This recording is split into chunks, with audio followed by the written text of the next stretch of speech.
누가복음 24장 46절 47절이고요. 저희가 오늘 그 본문 말씀 가운데 참고 본문이 또 45절이 참고 본문입니다.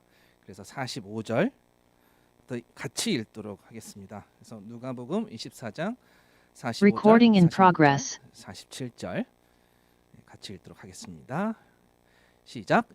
이에 그들의 마음을 열어 성경을 깨닫게 하시고 또 이르시되 이같이 그리스도가 고난을 받고 제3일에 죽은 자 가운데서 살아날 것과 또 그의 이름으로 죄 사함을 받게 하는 회개가 예루살렘에서 시작하여 모든 족속에게 전파될 것이 기록되었으니 아멘. 예, 잠시 기도하시겠습니다. 하나님 감사합니다. 부활하신 주님, 주님께서 사망을 이기고 무덤에서 나와 부활의 놀라운 역사를 증거해 주셨습니다. 그 증인된 자들, 우리 제자들, 주님의 신부들, 우리 교회가 하나님 나라를 어떻게 더 응원할지, 주님의 그 꿈은 무엇인지 오늘 부활의 주님께서 말씀하시는 거 똑똑히 듣게, 그래서 우리의 마음의 문이 열려서 주님이 우리의 마음의 눈을 열어주셔서 주님이 말씀하시는 걸 잘 알아들을 수 있도록 좀 이끌어 주시옵소서. 감사합니다. 예수님 이름으로 기도드렸습니다. 아멘. 네, 제가 잠깐 마스크를 벗어도 되겠죠? 요거를 가운데로 해야 될 것 같은데. 그걸 할까요? 네, 이중 방어막. 네, 제가 45절서부터 같이 읽자고 했습니다. 45절. 자, 45절을 네. 오늘 직구부터 날리겠습니다. 본론부터 직구부터 날립니다. 자, 마음을 열어 성경을 깨닫게 하시고, 마음을 열어 성경을 깨닫게 하시고. 자, 마음을 열었다라는 것은 그 전에 마음이 어떻게 되어 있었다? 닫혔다. 마음이 닫히고 무언가에 막혀 있었고 가리워져 있었다라는 것을 얘기하겠죠. 네, 마음이 무언가를 깨달을 수 없는 상태였는데 지금은 심각하게도 하나님의 말씀을 깨달을 수 없는 상태였다가 드디어 보게 된 거예요. 무언가에 덮여 있어서 진리를 깨닫지 못하고 있었는데, 자, 요것부터 먼저 한번 살펴보도록 하겠습니다.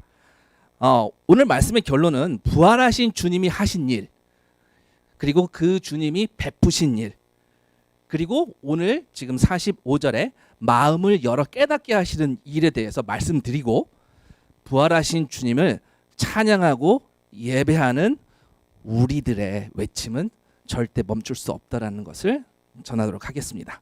먼저 지금 우리 45절에 가리웠다라는 거, 무언가가 막혀서 안 보인다라는 얘기죠. 자, 그랬는데 그들의 마음을 열어 성경, 여기서 말하는 성경은 뭐냐면 구약 성경이에요. 구약 성경, 당시의 성경은 구약 성경이었습니다. 네, 구약에 있는 모세오경, 선지서, 시편, 네, 모든 것을 깨닫게 하시는 거죠. 여기에 중요한 진리가 있습니다. 우리가 아무리 노력을 해도, 아무리 보고 싶어도 주님께서 우리 마음을, 우리가 마음에 가리워져 있는, 우리 마음에 가리워져 있는 어떤 수건을, 어떤 막을, 어떤 장막을, 어떤 베일을 끄집어내지 않으시면, 걷어내지 아니하시면 하나님의 일을 볼 수가 있을까요? 없을까요? 없다라는 겁니다. 결코 볼 수 없다라는 것입니다. 그 가리는 가림막이 있어서 성경을 깨닫지 못한다는 얘기인데요. 고린도후서 3장에 보면은 이런 말씀이 있습니다. 고린도후서 3장 14절에 보면은 바울이 이런 얘기를 합니다. 뭐라고 얘기할까요? 그러나 그들의 마음이 완고하여, 유대인들이죠. 네, 오늘까지도 지금 이 고린도후서 3장 14절을 적고 있는 이 순간까지도 구약을 읽을 때, 아까 예수님이 말씀하신 성경이라는 것은 뭐예요? 구약 성경이라고 했죠. 바울도 같은 성경을 얘기하는 것입니다. 그 구약을 읽을 때 그 수건이 벗겨지지 아니하고, 지금 벗겨지지 아니하였단 말이 누가복음에 말씀한 가리워졌다는 것과 이 수건과 같다고 보셔도 무관합니다. 벗겨지지 아니하고 있으니, 왜요? 구약 성경에서 예수 그리스도에 대한 이야기를 구구절절 한마디 한마디가 다 그리스도의 피고 한마디 한마디가 그리스도의 살이었는데, 그것을 깨달아 알지 못했다. 왜? 수건이 벗겨지지 아니하고 있으니 그 수건은 결국 그리스도 안에서 없어질 것이다 라고 이제 바울이 얘기합니다. 오케이.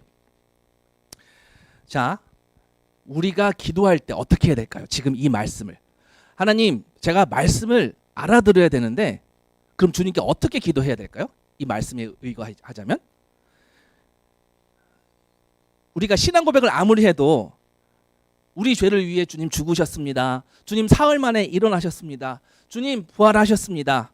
그리고 하늘로 올라가셨습니다. 그리고 우리는 당신이 다시 재림하실 것을 믿습니다. 이것을 믿습니다. 아멘, 아멘 해도 주님께서 보여주시는 거랑 다른 거라면, 막혀져 있다면, 가려져 있다면, 수건으로 가려져 있다면 빨리 우린 주님께 애걸복걸해야겠죠. 주님 열어주세요. 제가 혹시 이 신앙 고백이 잘못되어지고 있지는 않는지, 주님께서 선포하신 그 말씀이 내가 오늘 선포하는 내용과 동일한지 주님 계속 보게 해주십시오. 현재 진행형으로. 삶 가운데서 우리 주님께서 부활을 선포하신 거 계속 만나서 제 마음의 문이 열리게 해주십시오. 어두워진 상태로 주님 말씀하신 것을 몰라보지 않게 우리는 그런 기도를 해야 돼요. 마음의 문이 가려지지 않도록. 십자가가 무엇인지 더 밝히 보여주십시오. 주님이 어떻게 이기셨는지 제 마음을 더 열어주셔서 주님 더 알려주세요. 제가 막힌 게 있다면 주님 부숴주세요. 그게 우리가 구해야 될 겁니다. 우리가 노력해서 더 열심히 파고 연구하고 한다고 보아지는 것이 아니라 주님이 어떻게 해야 한다고요? 열어주셔야 된대요. 그 주님의 전적인 은혜예요. 그것이 아니면 우리가 우리 쪽에서 아무리 어떤 노력과 연구와 만약에 연구한 노력으로 따지자면 예일대 신학교 교수님들이 가장 최고일 겁니다. 그렇죠? 근데 그들은 A common word, 종교 통합주의 얘기를 해요. 그거는 연구일까요? 아니에요. 하나님께서 마음의 문을 열어주시지 않으면 절대 주님께서 하신 말씀이 무슨 말인지 이해하지 못합니다. 안다 하고 모르는 자가 되지 않게, 안다 하고 무지한 자가 되지 않게 주님 제발 제 마음의 문을 열어주세요. 우리는 이렇게 기도했으면 좋겠습니다. 이렇게 기도하시기 바랍니다. 네, 십자가와 부활이 의미하는 바가 무엇인지 더 선명하게 볼 수 있게 나의 현재 삶에서 현재 모든 상황 가운데서 모든 관계 가운데서 겪는 모든 일 가운데서 내가 염려하는 그 일 가운데서 부활 때문에 압도되어지는 경험이 실제하도록 주님 제 마음의 문을 열어서 부활을 깨닫게 해주십시오. 이런 기도하시기 바랍니다. 부활이 어떤 건지 더 느낄 수 있도록 저의 혹시나 눈이 먼 부분이 있다면 다 못 봤는데 다 봤다라고 얘기하지 않게 해주시고 주님 은혜 베풀어 주셔서 눈이 활짝 열리게 해주십시오. 이런 기도하시기 바랍니다. 자, 우리는 날 때부터 무엇을 좋아하냐면요, 뭐랄까 좀 멋진 일, 또 큰 일, 화려한 일, 또 숫자가 있는 일, 거기에 쉽게 말려드는 경향이 있어요. 왜죠? 우리는 살아온 과정이 민주주의 과정을 거쳐서 살아왔어요. 그렇기 때문에 많은 사람들이 가고 많은 사람들이 인정하면 그게 진리라고 믿어지는 경향이 있습니다. 근데 주님 거기에 말려들지 말고 예수 그리스도 안에 있는 그 진리, 부활의 능력에 주님 경외심을 더 느끼게 해주십시오. 경외심을 제가 다른 일들로 느끼지 못한다면 주님 저 불쌍히 여겨주세요. 그 가림막을 찢어주세요. 마음속에 가리워진 그 베일을 찢어서 주 예수의 십자가와 그 부활과 그 승천과 그 재림과 그 실제함과 이 모든 진리를 알게 해주세요. 참 메시지를 볼 수 있도록 눈을 열어주세요. 이 기도가 너무 중요한 것 같아요. 자, 오늘 십자가와 부활의 메시지를 더 깊이 보기 원합니다. 자, 누가복음이 그냥 누가복음이라고 할 거 없이 그냥 복음서가 말하는 성경 전체가 말하는 가장 핵심, 그게 십자가와 부활이에요. 다시 한번 복음서뿐만 아니라 성경 전체가 창세기부터 계시록까지 말하는 이 스토리의 가장 클라이맥스가 뭐라고요? 십자가와 부활이라고요. 주님은 십자가에서 처형당하시고 거기서 죽임당하시고 모든 치욕을 다 짊어지시고 그리고 하나님의 심판을 다 당하셨는데 그 이유가 뭘까요? 우리가 당해야 할 치욕을, 우리가 마땅히 받아야 될 고난을, 우리가 마땅히 받아야 될 심판을 당연한 심판을 주님께서 대신 받으신 것이죠. 주님이 우리를 끌어안으시고 우리와 연합하시고 그냥 십자가에서 죽으셨어요. 죄 없이 죽으신 예수세요. 그 예수를, 죄 없이 죽으신 예수를 하나님의 의로운 손으로 사흘 만에 일으키신 거, 이것이 부활이죠. 그리고 말도 안 되는 것은요, 우리와 연합하셔서 죽으셨기에 우리는 아무것도 하지 않았는데 또한 주님과 연합하여서 함께 부활했습니다. 이것이 성경이, 구약 성경과 신약 성경이 말씀하시는 핵심 메시지입니다. 그래서 우리가 주님과 연합되어서 심판받아서 어둠 가운데, 고통 가운데 처해야 될 그 운명이 주님과 연합되어서 정말 저 나락에 떨어져야 되는 우리가 주님과 연합되어서 그분의 높아지심에 연합되어져서 부활의 삶을 누린다라는 거, 영원한 삶을 누린다라는 거, 그것이 바로 성경에서 말하는 구속 이야기입니다. 누가복음에서 보여준 가장 멋진 드라마가 뭐라고 했죠? 반전 드라마. 그렇죠? 우리 계속 반전의 드라마, 역절의 드라마, 이것을 쭉 보고 있습니다. 근데 그 반전이 얼마나 반전스러워요? 너무나 과격해서 솔직히 이대로 하다가는 이 땅에서 이렇게 살아갈 수 있을까? 할 정도로 과격한 반전이 많았습니다. 근데 이 과격한 반전으로 인해서 사실 우리가 이 자리에서 주님을 예배할 수 있게 된 것이에요. 누가복음 우리가 시종 1간 주님께서 뭐라고 말씀했어요? 높은 것을 낮추시고 낮은 것을 높이시는 그 반전이 계속, 그 패턴이 계속 진행이 돼요. 자, 시작부터 누가복음 1장에 뭐라고, 1장 52절에 어떤 반전 선포가 있죠? 누가복음 1장 52절에 자, 시작부터 1장부터 주님 반전을 선포하세요. 뭐라고 선포하시냐? 권세 있는 자를 그 위에서 내리치셨으며 낮추셨다는 거죠. 비천한 자를 높이셨고, 시작부터 1장부터 이 반전을 예고하십니다. 자, 권세 있는 자와 비천한 자를 역전시키기로 정하셨다는 거죠. 자기를 높이는 자는 낮아지고 자기를 낮추는 자는 높아지리라.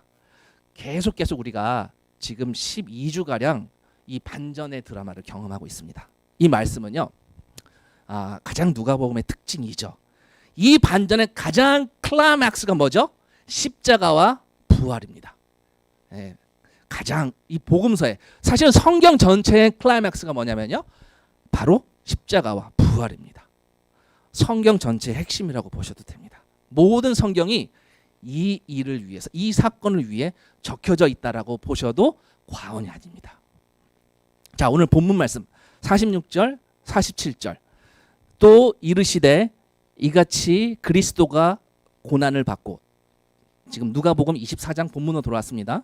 누가복음 24장 46절. 또 이르시되 이같이 그리스도가 고난을 받고 죽은 자 가운데서 살아날 것과, 자, 고난을 받고 죽은 자 가운데서 살아날 것, 이것이 왜 고난을 받고 왜 죽은 자 가운데서 살아나신 거죠? 왜 이런 일을 주님이 계획하신 거죠? 답이 바로 다음 절에 47절에 적혀 있어요. 뭐예요? 또 그의 이름으로 죄 사함을 받게 하는 회개. 회개는 자신의 잘못을 뉘우치는 것뿐만 아니라 하나님께 돌아오는 것을 얘기합니다. 하나님께 돌아오는 역사가, 누가? 모든 족속이 하나님께 돌아오는 역사가, 즉 모든 민족에게 이 구원의 클라이맥스, 십자가와 부활이 전파되기 위함이라는 것이에요. 이 역전 드라마가 쓰여진 것은요. 자, 부활하신 주님은 고난을 받고 억울하게 죽으셨습니다. 너무나 억울하게 죽으셨습니다. 우리 같으면요, 만약에 우리 처지가 막 십자가에서 막 당하다가 부활로 복권이 되면요, 당장에 괴롭히던 자에게 찾아가서 막 안갚음을 하고 싶을 텐데, 주님은 참 속도 없으시죠. 자기를 못 박은 자들, 그 죄인들, 죄 저지른 자들을 갖다가 자신이 이루신 그 부활의 승리에, 그 부활의 기쁨에 같이 하자고 또 초청을 하세요. 저는 이렇게 속 없는 사람의 케이스를 들어본 적이 없거든요.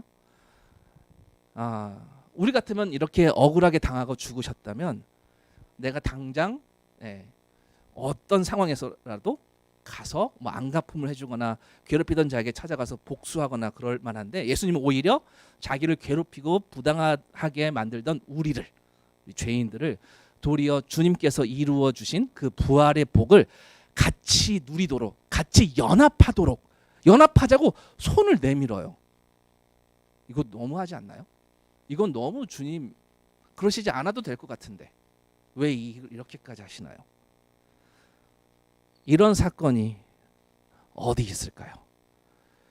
보통 나에게 누군가가 잘못을 하거나 죄를 저지르거나 그러면 그냥 용서해 주는 것만 해도 큰 스텝이잖아요. 내가 그냥 한번 넘어갈게, 거기까지만 해도 큰 스텝인데 참 하기 힘든데요.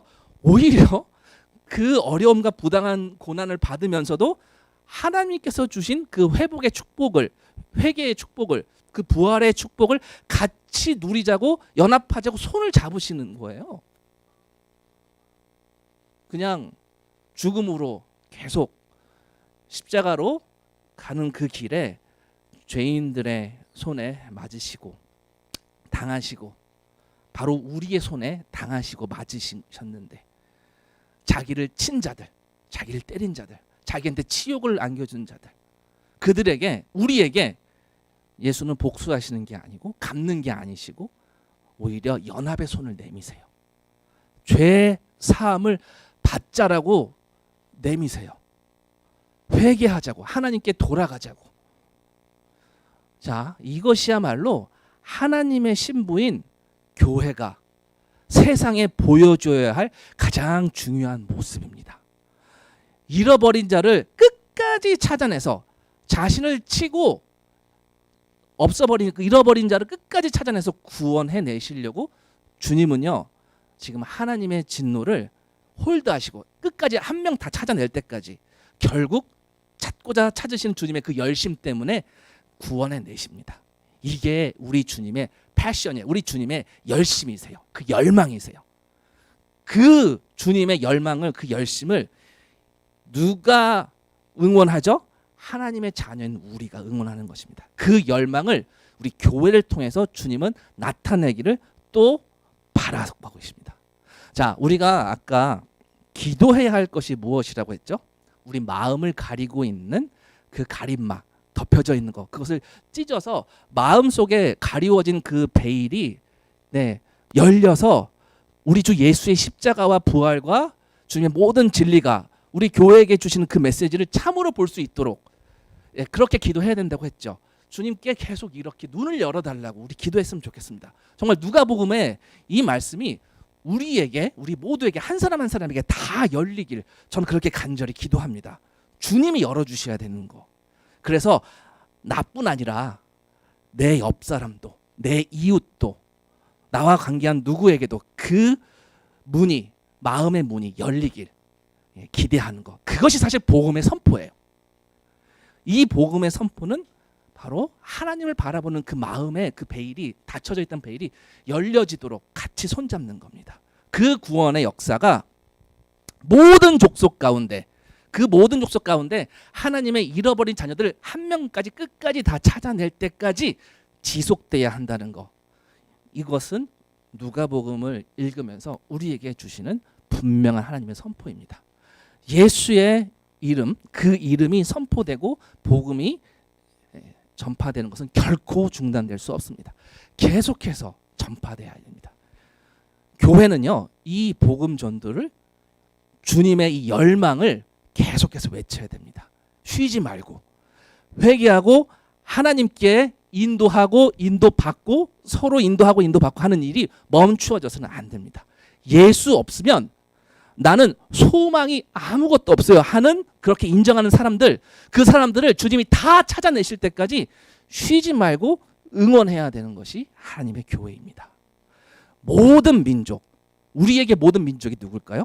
우리가 손을 뻗어서 잡을 수 있는 모든 종족들이겠죠. 모든 세대들이겠죠.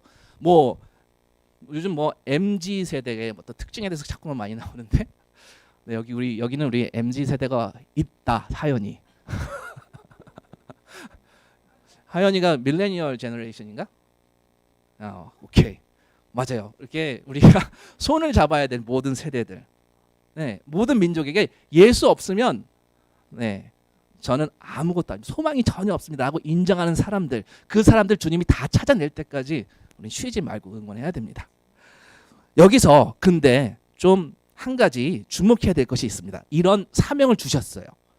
그리고 나서 주님이 누가복음에서 보면요, 작별을 해요. 자, 50절 볼게요. 50절. 예수께서 그들을 데리고 베다니 앞까지 나가서 손을 들어 그들에게 축복하시더니, 자, 지금 작별 장면인데요. 축복하실 때 갑자기, 우리 요즘 표현으로 느닷 승천하세요. 네, 갑자기 축복하실 때 그들을 떠나 하늘로 올려지시니 그들이, 네, 거기 제자들이 그에게, 예수께 경배하고 큰 기쁨으로 예루살렘에 돌아가 늘 성전에서 하나님을 찬송하니라. 자, 이 작별이 눈물의 이별이었을까요? 눈물의 이별이었을 거라고 예상할 수도 있겠지만, 이상하게 지금 이 장면은요, 굉장히 기쁨의 작별 같아요. 눈에 보이던 예수 그리스도가 이제 40일 동안 부활하시고 나서 40일 동안 같이 제자들에게 보여주셨는데요, 자신을 직접 나타내 주셨는데, 이제는 안 보이게 되는 이 작별은요, 그 슬픔은 이상하게도 무엇 때문인지 모르겠지만, 어떤 기쁨 때문인지 모르겠지만 완전히 극복되었던 것 같습니다. 다시 말해서 기쁨의 작별이었어요. 기쁨의 승천이었어요. 그러한 기쁨을 가져다 준 원천이 무엇일까? 우리가 함께 이해해 봤으면 좋겠습니다. 자, 보통은 대개는 너무나 사랑하는 사람들, 그 사랑하는 사람들이 뭔가 어떤 긴 여정을 위해서, 혹은 뭐 오랫동안 뭐 가는 그 긴 여정이 뭐가 있을까요? 뭐 군대 가는 거? 네, 이렇게 막 이별할 때 우리 기쁜가요? 아니면 그래도 신용이라서 눈물은 좀 흘려줘야 되나요? 네, 눈물의 작별을 많이 합니다. 우리 그 순간 대부분 그냥 자연스럽게, 네, 너무나 자연스럽게 눈물이 나요. 눈물의 작별을 많이 합니다. 그 순간에 주로 웁니다. 근데 오늘 제자들은 그 울음 대신에 왠지 모르겠지만 기쁨으로 바뀌어 있어요. 자, 어떤 확신이 있었을까요? 그 확신을 우리가 오늘 같이 하지 않으면 이 기쁨의 작별이 무엇인지 우리는 알 길이 없겠죠. 자, 첫 번째, 제자들은요, 이것이 끝이 아니라는 것을 믿었어요. 우리가 사랑하는 사람과 반드시 재회가 있다라고 믿으면, 그러면은 빠이빠이 해도, 작별을 해도 슬프지가 않아요. 곧 올 거라는 소망이 있기 때문에. 이 얘기는 예수님이 십자가에 달리시기 전부터 말씀하신 거예요. 누가복음 21장 볼까요? 누가복음 21장. 주님이 십자가에 달리시기 전부터, 주님은요, 지금 부활하시기 전부터, 승천 후에 이제 나중에 마지막 날에 재림할 때, 그때 오는 것까지 예고하세요. 누가복음 21장 27절에 그때 사람들이 인자가 구름을 타고 능력과 큰 영광으로 오는 것을 보리라. 내가 반드시 올 거야. 구름을 타고 능력과 큰 영광으로 올 거야. 이렇게 확고하게 주님 선포하셨어요. 그러니 이 작별은 슬프지가 않은 것입니다. 사도행전 1장 11절에도 이렇게 돼 있어요. 누가복음의 다음 편이, 누가복음이 상편이고 사도행전이 하편이죠. 자, 하편인 사도행전 1장에 보면은, 사도행전 1장에 11절에 뭐라고 나와 있죠? 지금 예수님이 하늘로 들려 올려졌는데 그것을 바라보던 제자들에게 하늘을 쳐다보니까 지금 망연자실하고 있는데요. 보세요. 1장 11절에 천사들이 이르되 갈릴리 사람들아 어찌하여 서서 하늘을 쳐다보느냐. 너희 가운데서 하늘로 올려지신 이 예수는 하늘로 가심을 본 그대로 뭐라고요? 오시리라.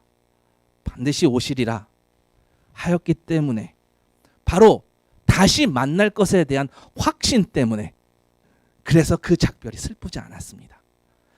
그래서 예수 그리스도가 눈에 보이지 않더라도 기쁨이 있을 수가 있죠.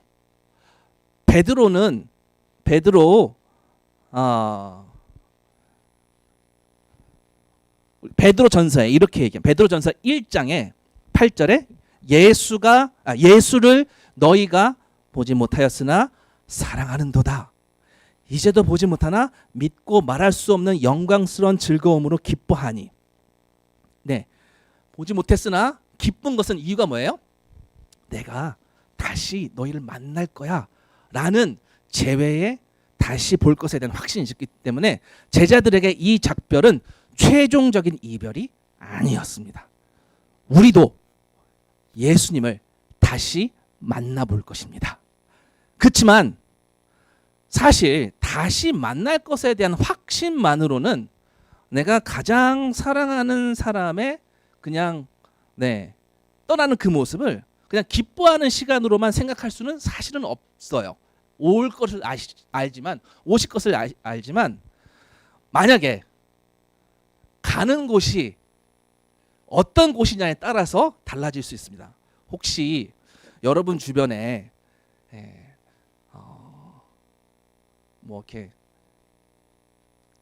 감옥에 한 10년 정도 갔다 오신 분 계시나요? 없으시죠? 네, 너무 황당한 예인데요. 한번 내 친구 중에서 가장 사랑하는 친구가 10년 동안 옥살이를 해야 된다고 쳐보십시오. 오케이. 10년 후에 돌아오겠다는 것을 확실하게 알고 있음에도 불구하고 기쁨으로 이별할 수 있나요? 아니에요. 왜요? 감옥에서 지내는 생활이 어떤 생활일지 아니까 기쁘지가 않습니다. 당연히 슬프죠. 당연히 안타깝죠. 그래서 작별할 때 다시 온다라는 것을 아는 것만으로는 그 기쁨의 이유를 설명할 수는 하기에 충분하지는 않아요. 이렇게 기쁘려면 그 사랑하는 사람이 가는 곳이 나와 함께 있었을 때보다 훨씬 더 유익한 것을 인정할 때, 그때 기쁜 것이겠죠. 다시 말해서 작별이, 예수 그리스도의 승천이 만약에 예수님께서 올라가셔서 누리게 되는 그 천상에서의 시간이 이 땅에서 제자들과 같이 있는 시간보다 훨씬 더 유익한 것을 제자들이 안다면 기쁨으로 보낼 수 있는 것입니다. 아무리 사랑하는 사람에게도 그 사랑하는 사람이 가장 좋은 방법이 떠나는 거야 라고 얘기를 했을 때 그런 가정에서는 축복하며 보낼 수 있습니다. 제자들도 그렇게 예수 그리스도를 승천하는 것을 바라보고 있고 기쁨으로 하늘로 올라가는 것을 바라보았습니다. 예수 그리스도께서 하나님의 우편에 올라가신 것, 그것은 바로 기쁨의 승천이었습니다. 그 이유는 가장 큰 축복이 예수와 제자가 함께 있는 것보다 주님이 하나님 우편에 앉아 계시는 것이 훨씬 더 하나님 백성에게 훨씬 더 유익하기 때문에 그랬습니다. 군대 가는 거는 슬프지만 군대 가서 멋진 남자가 돼서 돌아올 것을 기대한다면 엄마 아빠가 아들을 군대로 보내는 것이 기쁨이겠죠. 왜요? 그 시간이 너무나 유익하니까. 이 시간을 통해서 너무나 멋진 아들로, 아주 정말 어디다 내놔도 손색 없는 아들로 그렇게 성장할 수 있으니까 그 유익 때문에 빠이빠이 해도 슬프지가 않습니다. 자, 주님께서 승천하는 것을 군대 가는 것으로 비유할 수는 없죠, 당연히. 그렇지만 너무나 영광스러운 하나님 우편에 앉아 계시는 그 영광스러움은요, 그 무엇으로도, 그 어떤 것으로도 표현할 수 없이 가장 아름답고 가장 유익한 곳입니다. 자, 요한복음 14장에 이런 말씀이 있습니다. 주님께서 직접 이렇게 얘기하셨어요. 28절에, 요한복음 14장 28절에 내가 갔다가 너희에게로 온다. 다시 한번요. 요한복음 14장 28절에 그러니까 예수가 갔다가 너희에게로 온다 하는 말을 너희가 들었나니, 나를 사랑하였더라면, 너희들이 진짜 나를 사랑하니? 진짜 기뻐하니? 그럼 내가 아버지께로 가는 것을 기뻐하였으리라. 주님이, 예수 그리스도가 아버지께 가는 것이 만약에 사랑하는 너희가 진짜 나를 사랑한다면 내가 승천하는 것을 기쁨의 승천으로 바라보고 기쁘게 바라봐야 된다는 거겠죠. 요한복음 16장 28절에 내가 아버지에게서 나와 세상에 왔고 다시 세상을 떠나 아버지께로 가노라. 17장 5절에 아버지여 창세전에 내가 아버지와 함께 가졌던 영화로서 지금도 아버지와 함께 나를 영화롭게 하옵소서. 자, 이 기도를 보면은요, 예수님이 얼마나 아버지를 사랑하셨고 그 천상에서의 아버지와 하나님과의 그 교제, 그와 함께 있기를 갈망했는지, 그래서 승천하는 예수님은요 얼마나 그 순간을 갈망했을지, 제자들이 그것을 알았더라면, 그것을 사랑하였더라면 뭐예요? 주님의 말씀은 너희들이 기뻐하였으리라, 기뻐할 거라는 거예요. 얼마나 아버지 하나님과 하나된 연합함을 천상에서 아버지 하나님의 우편에 앉아 계신 것을 갈망했는지. 자, 제자들은요 예수께서 아버지께 돌아가는 것을 무척 기뻐했을 겁니다. 그리스도께서 이 땅에 처음 오실 때 성령신 초림하셨을 때, 성령신 하셨을 때 어떤 분이셨는데요? 근본 하나님의 본체시나 하나님과 동등됨을 취할 것으로 여기지 아니하시고 자기를 비워서 종의 형체를 가지고 사람들과 같이 되셨고 사람의 모양으로 나타나서 자기를 낮추시고 죽기까지 복종하셨으니 십자가에 죽으심이라. 빌립보서에 이렇게 나와 있습니다. 그리스도께서 우리를 위하여 저주를 받은 바 되사 율법의 저주에서 우리를 속량하셨으니. 지금 주님은요 속량, 주님의 사역은 이 땅에서의 그 공생애를 마치고 하나님 아버지께 기쁨으로 돌아가는 거예요. 그러면 제자들이 가지 마세요 그래야 될까요? 아니죠. 주님의 그 열망에 공감하고 함께 기쁨으로 그 순간을 맞이해야겠죠. 그리고 그렇게 십자가의 일을 다 마치시고 또 아버지의 뜻에 따라서 예수님은 죽음에서 살아나셨고 또 제자들에게 부활을 증명하고 보이시고 40일 동안 함께 가셨고 이제 진짜 아버지가 계신 곳으로 귀향하십니다. 얼마나 감격스러운 상봉이에요. 그렇죠? 태초전서부터 계획하셨던 그 일, 그것을 다 완수해내시고 온 성경이 그 일을 위해서 기록되었잖아요. 그것을 다 이루시고 성취하시고 done, 끝났어요. 그리고 이제 왕으로 정말 하나님 앞에, 아버지 앞에 올라가십니다. 얼마나 감격스러운 상봉일까요? 마치 왕의 그 왕관을 쓰는 모습으로, 대관식하는 모습으로, 그렇게 하러 대관식하러 간다면 제자들은 기쁨으로 주님께 박수치면서 주님 다시 오실 줄 믿습니다 하면서 기쁨으로 보내는 거죠. 이 주님의 승천이, 하나님께 다시 돌아가심이, 이 작별이 왜요? 올라가심이 또한 우리에게 매우 귀중한 축복이 있기 때문에 승천하시고 작별하시는 것입니다. 히브리서 10장에 이렇게 말씀하세요. 자, 요거는 좀 단어 하나에 좀 집중하셨으면 좋겠습니다. 히브리서 10장 11절부터 읽겠습니다.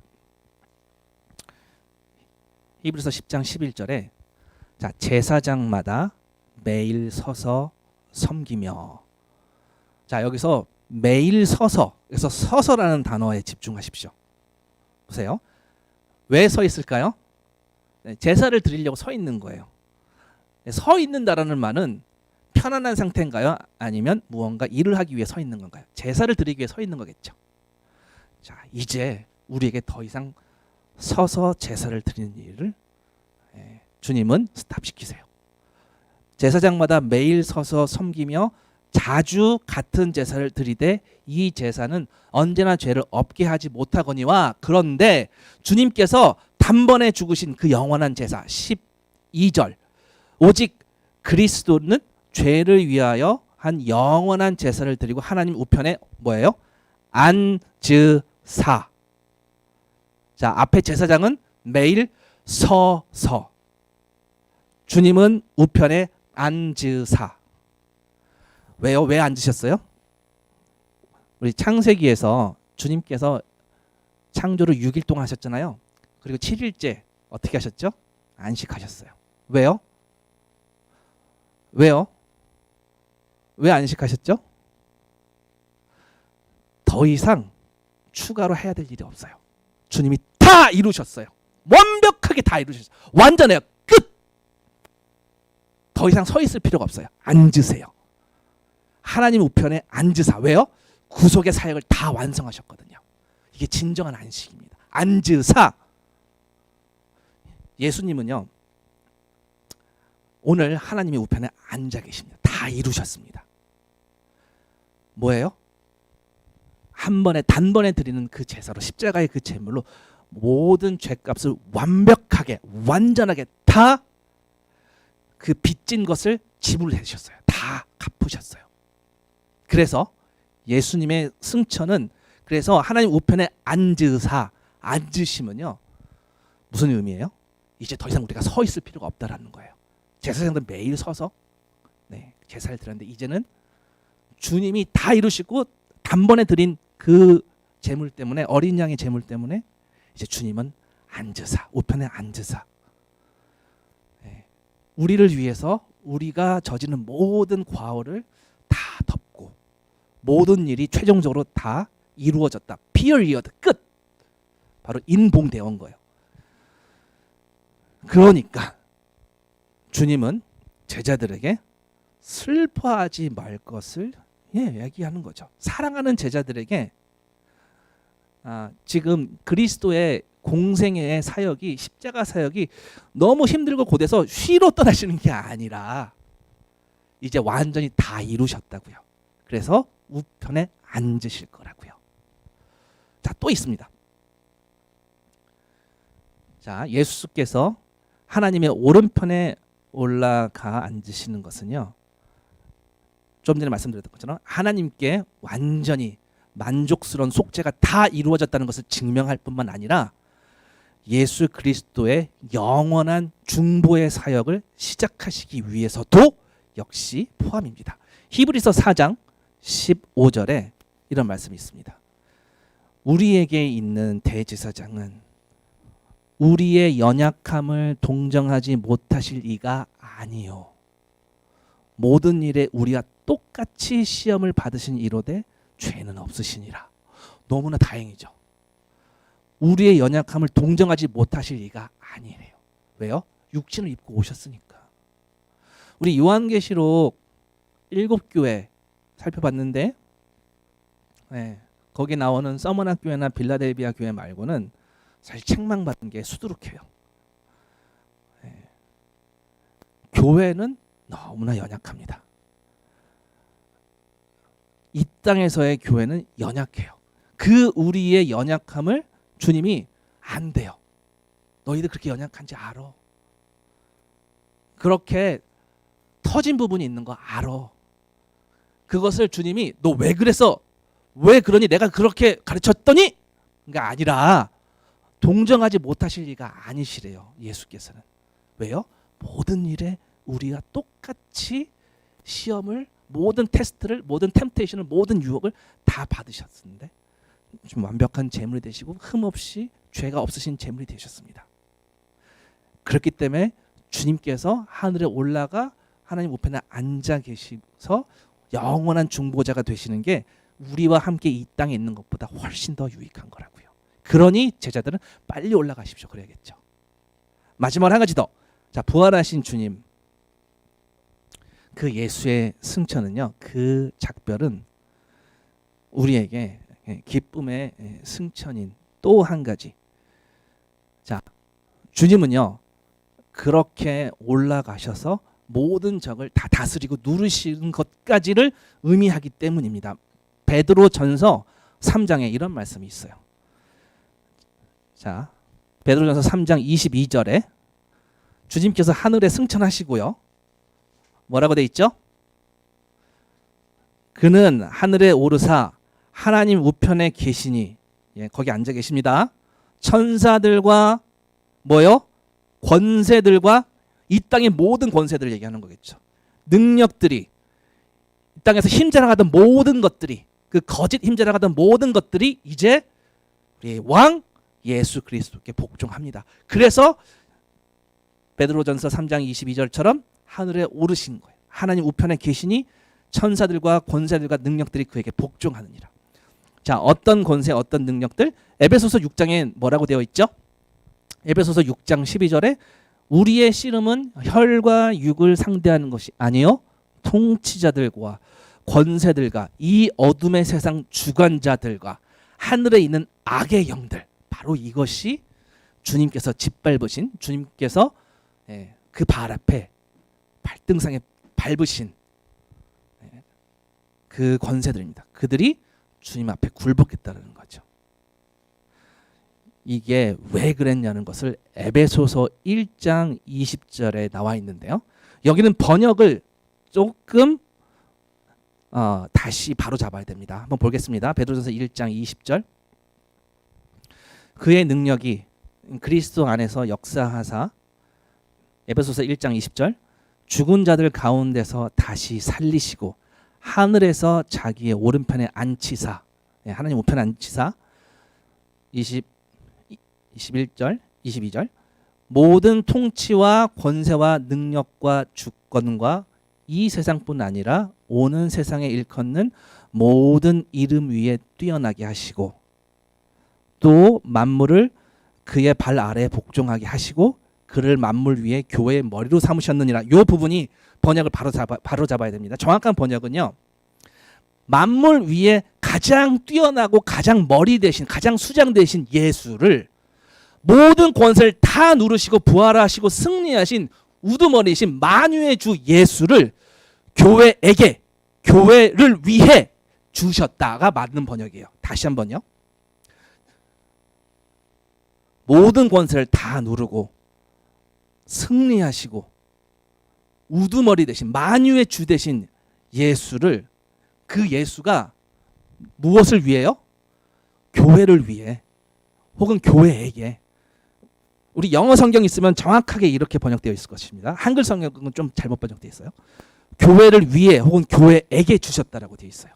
교회의 머리가 되셨다는 얘기가 아니라 만유의 머리 대신 예수를 교회를 위해 주님이 주셨다는 거예요. 바로 이게 주님이 교회를 향한 사랑을 표현하시는 것입니다. 예수 그리스도는 온 우주의 왕이시며 지금 이제 굴복되어 있는 그 거짓 왕들, 세상의 권세들, 사단이 할 수 있는 모든 것들을 다 밟으셔서 그 발 앞에, 발 아래 두셨습니다. 말씀 마칩니다.